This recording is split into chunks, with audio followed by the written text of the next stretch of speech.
Welcome to Financials with Ahal.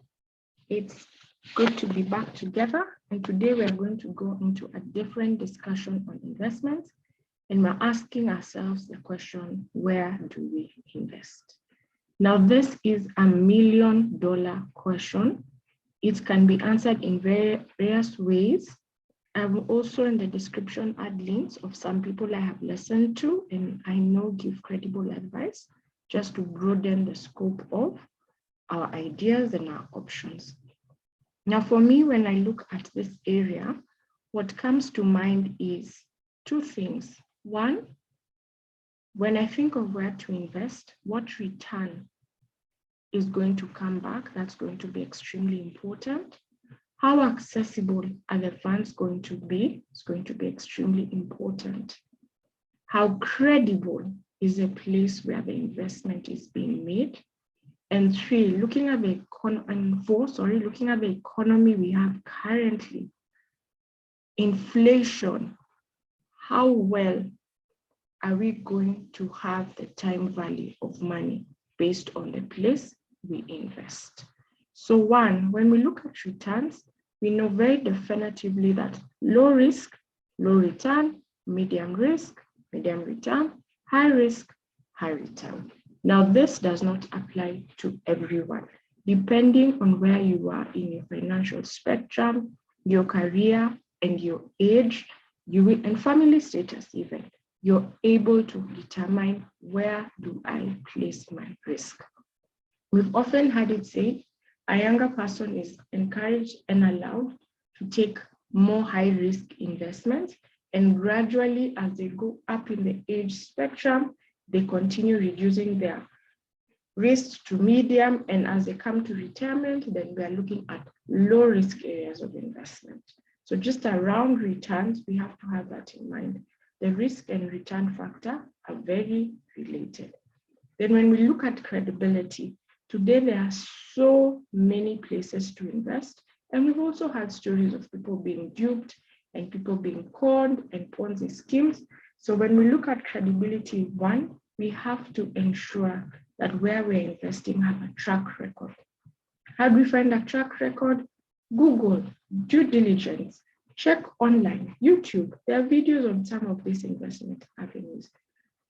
Look around, word of mouth. Has anybody heard about it? Has anybody done anything with it? And what is the conversation around it? Are they duly registered?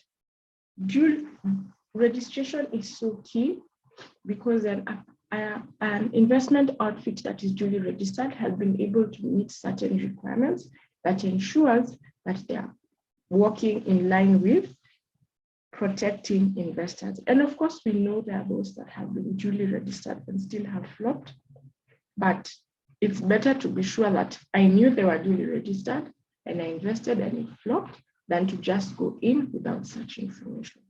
Then we look at inflation. What's inflation? We'll say this a lot when we talk about investment and savings, but inflation is just the rising in the prices of goods, looking also at the rising in income. So when we look at our money, if the current inflation in Kenya say is 5% per annum, and I'm looking at an investment that is giving me 4% per annum, actually I am losing 1% because in the long run, inflation will keep going high, but my income is not getting me over that. But if I look at inflation at 5% and an investment that gives me 7%, then I'm doing 2% over inflation. I'm moving in the right direction. You also hear me say a lot the power of compounding, the time value of money. Compounding means that money is able to earn interest over a given period of time, and that interest earned as money increases also increases the return on that money. Why is compounding important and how does compounding work? So for instance, I elect to invest 1 million over a 10-year period, and every year I commit to put in 100,000. So compounding looks like my first year I put 100,000 and I earn, let's say 10% interest on that 100,000. My second year, I had 100,000, so now I have 200,000, and now I'm earning 10% on 200,000. So looking at the time value of money, At the end of the 10-year period, I'll be earning my 10% on 1 million. So it's simple things like that we need to look at, just taking time, asking questions, and doing a list and due diligence. I'll give an example. For instance, when I've elected to invest in maybe the stock market, I've looked at the shares and how they are trading, because I tend to invest on my own. I've looked at shares that I understand. Basically, I may not know the intrinsic, but I understand the business. Then I look at what the market's saying. Then I look at who's the leadership. I always remember the words of Warren Buffett, that book I once read.